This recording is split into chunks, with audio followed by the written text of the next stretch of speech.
Memperingati Hari Santri Nasional 2025, ribuan santri dari sejumlah pesantren di Polewali Mandar, Sulawesi Barat menggelar pawai keliling.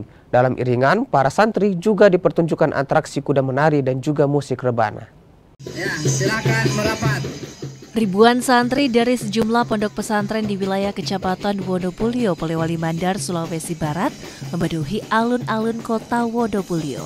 Para santri tengah memeriahkan Hari Santri Nasional dengan menggelar upacara pengibaran bendera merah putih serta pawai keliling kota.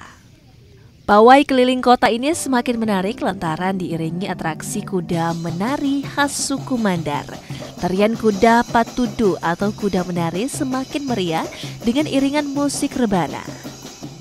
Lantunan selawat dan gema takbir juga tak ketinggalan dikumandangkan sepanjang pawai. Kegiatan ini pun disambut antusias warga. Ini santri seluruh Kecamatan Wonopulio. Dan memang kita sudah mencanangkan bahwa Wonopulio ini insya Allah kita akan jadikan sebagai kota santri. Itu rangkaian kegiatannya apa saja, Pak? Hari ini upacara, nanti insya Allah 2 hari akan datang akan dilakukan Liga Santri.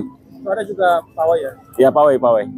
Nah, ada kemudian ada beberapa santri yang sudah tamat hafalan Qur'annya, itu yang juga akan dirayakan hari ini dengan saya patudu.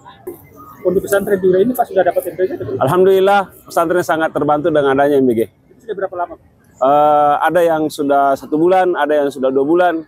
Ya tergantung di MBG yang dapur yang terdekat dengan pondoknya.